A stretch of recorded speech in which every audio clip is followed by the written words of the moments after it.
आजचा हा व्हिडिओ आपण अशा एका जागतिक वादावर बोलणार आहोत जो अनेक वर्षांपासून सुरू आहे आणि ज्याचा परिणाम लाखो लोकांच्या आयुष्यावर झाला आहे।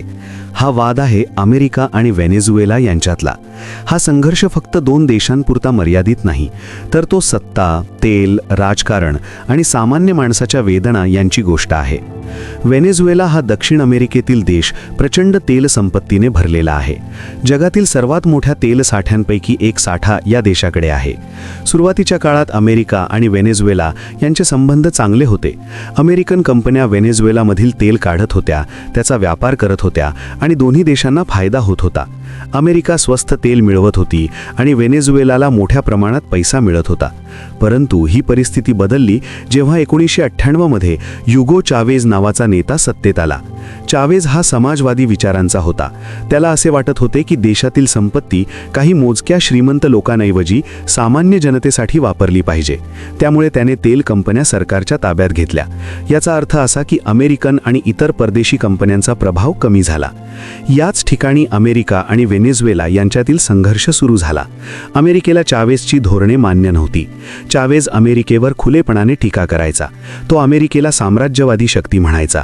यामुळे दोन्ही देशांमधील तणाव दिवसेंदिवस वाढत गेला। 2002 साली व्हेनेझुएलामध्ये चावेज विरोधात उठाव झाला।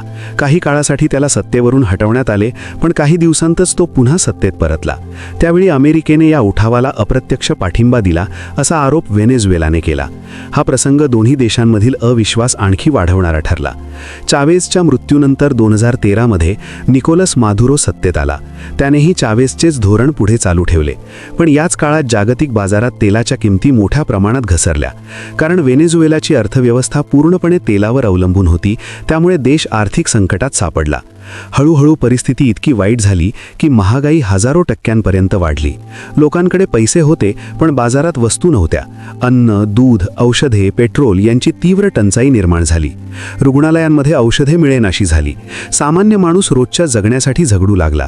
या सगळ्या परिस्थितीत अमेरिकेने मादुरो सरकारवर आर्थिक निर्बंध लादले। अमेरिकेचे म्हणणे होते की मादुरो लोकशाही मार्गाने निवडून आलेला नाही, निवडणुका निष्पक्ष नाहीत आणि लोकांच्या हक्कांचे उल्लंघन होत आहे।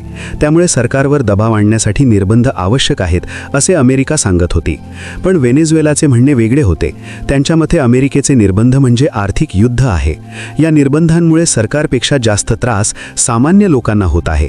तेल विक्री थांबल्यामुळे देशात पैसा येईनासा झाला आणि परिस्थिती आणखी बिकट झाली।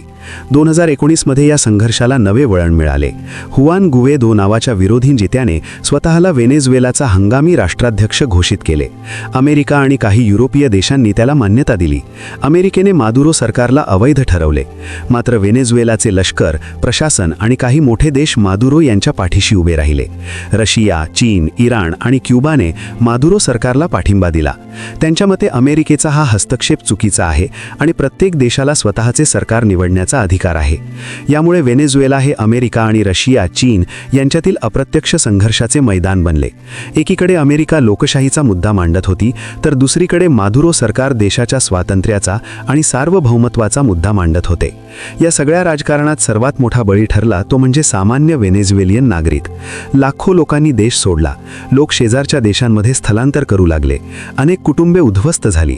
ही परिस्थिती जगातील सर्वात मोठ्या मानवी संकटांपैकी एक मानली जाते। अलीकडच्या काळात मात्र थोडा बदल दिसून येतो। जागतिक ऊर्जा संकटामुळे अमेरिकेने व्हेनेझुएलाबाबत थोडी मवाळ भूमिका घ्यायला सुरुवात केली आहे। काही निर्बंध शिथिल करण्याबाबत चर्चा सुरू आहे। व्हेनेझुएलामध्येही संवादाची प्रक्रिया सुरू करण्याचे प्रयत्न होत आहेत। तरीही अमेरिका आणि व्हेनेझुएला यांच्यातील संघर्ष अजून संपलेला नाही। विश्वासाचा अभाव, राजकीय मतभेद आणि सत्ता संघर्ष अजूनही कायम आहे। हा वाद आपल्याला हे शिकवतो की मोठ्या देशांच्या राजकारणाचा फटका नेहमी सामान्य लोकांनाच बसतो। अमेरिका व्हेनेझुएला प्रकरण म्हणजे फक्त दोन सरकारांचा वाद नाही, तर तो सत्ता, तेल आणि मानवी आयुष्याची कथा आहे। हा संघर्ष कधी संपेल हे सांगणे कठीण आहे, पण या कथेतील वेदना, संघर्ष आणि वास्तव समजून घेणे आपल्यासाठी खूप महत्त्वाचे आहे।